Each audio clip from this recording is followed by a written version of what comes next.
प्रधानमंत्री नरेंद्र मोदी आज भारत के आजादी का जो सूत्र पॉइंट है, जालियांवाला बाग, जहां से पूरा देश उबला था एक समय में, आज जालियांवाला बाग में का को एक आधुनिकीकरण किया ताकि पर्यटन की दृष्टि से और इतिहास को उसे जोड़ा जा सके। लाइट एंड साउंड शो कहने के लिए एक सामान्य चीज है, लेकिन उन्होंने इसे देश को समर्पित करने के, जब प्रधानमंत्री से समर्पित करता है, हो सकता है कि लोग कहने के लिए कह दें पंजाब में चुनाव है, पीएम मोदी ने एक शॉट मारा है इस पे, लेकिन इसे उन्होंने ये कहा कि जालियांवाला बाग की बहुत सारी चीजें हम धीरे धीरे इतिहास से उसको साइडलाइन करते चले गए। इसीलिए उन्होंने कहा कि हमने इंडिया गेट पर हम समर्पण करते थे शहीदों को। इंडिया गेट से हमारा क्या मायने? तो अंग्रेजों ने फर्स्ट वर्ल्ड वॉर की याद में बनाई है, तो फर्स्ट वर्ल्ड वॉर से हमारी आजादी का क्या लेना देना? इसीलिए वार मेमोरियल बनाया गया और आज फिर और उसे शहीदों को समर्पित किया गया। प्रधानमंत्री ने इस बात को कहकर उन्होंने फिर मनोज मुंतशिर की बात को एक तरह से आगे बढ़ाया।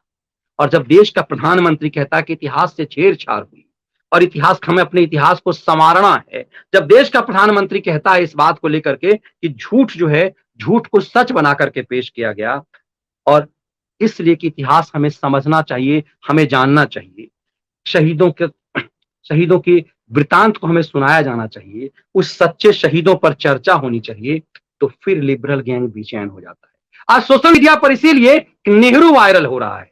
नेहरू इसीलिए क्योंकि किस तरह से पूरी झूठ की जो इतिहास का जो पटकथा लिखी गई, उसमें बहुत बड़ी भूमिका नेहरू की। नेहरू उसके बाद उनकी बिटिया ने पूरी तरह से वाम को फ्री हैंड दे दिया खेलने के लिए कि तुम जहर पर उगलते रहो, इतिहास, भारत के इतिहास को तोड़ मरोड़ कर दो ताकि सत्ता में के खिलाफ तुम कभी कुछ नहीं लिख सको। और इसीलिए पूरा ठेका जेएनयू की स्थापना इसीलिए की गई। और पूरा जो है ये लेफ्ट लिबरल गिरोह को जो इतिहास लिखने के लिए पत्रकारिता में खैरात पर जो उनको जो आज खैराती, आज टीवी जर्नलिज्म के दौर से नहीं है। हमने तो कहानी 2000 से लेकर के 2020 की लिखी है अपने इसमें, क्योंकि टीवी जर्नलिज्म की कहानी है। भारतीय पत्रकारिता का काला इतिहास जो मैंने लिखा है वो सिर्फ टीवी जर्नलिज्म का है। कभी यदि अवसर मिला तो भारत की आजादी से इसे लिखने की कोशिश करूंगा। ये भारत की आजादी से ही ये खैरात पर चलने वाला पेशा बन गया, कोड बना करके रख दिया नेहरू ने। इसीलिए क्योंकि इन्हें बस खिलाते रहो और इनको इन्हें सो कॉल्ड जो ये इस पेशे के लोग हैं, साहित्यकार, इतिहासकार, इन्हें छेड़छाड़ करने दो ताकि सरकार के खिलाफ कभी कुछ ये नहीं लिख सके। आज इसी चीज को उन्होंने उठाया और पूरी तरह से जालियांवाला बाग के माध्यम से कि कैसे उसको आधुनिक किया गया। क्यों जरूरी है, क्यों ये जरूरी है कि आपके इतिहास से जुड़ी हुई चीज को उसको डेवलप किया जाए।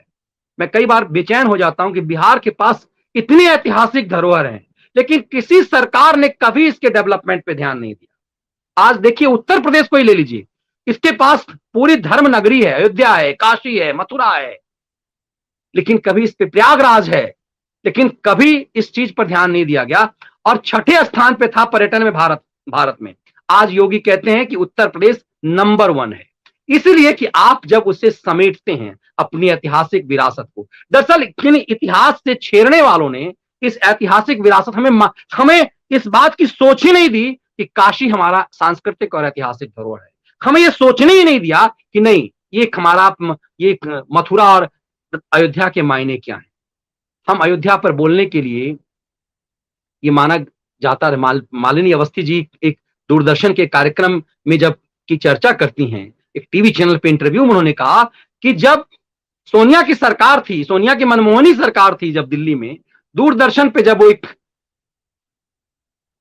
जन्म ली है अयोध्या धाम राम वाली जो एक वो गा रही थी, सांस्कृतिक गीत जब गा रही थी, तो उनको रोक दिया गया, गाने नहीं दिया गया, इसलिए कि अयोध्या और राम की चर्चा आप नहीं कीजिए। सोचिए कैसा सरकार आपके देश में रहा कि अयोध्या और राम जो इस देश की पहचान है, जो राम इस देश की सांस्कृतिक विरासत है, उसे तो इसीलिए ये जरूरी है कि झूठे इतिहास पर चर्चा किया जाए, इस पर विमर्श को जारी रखा जाए।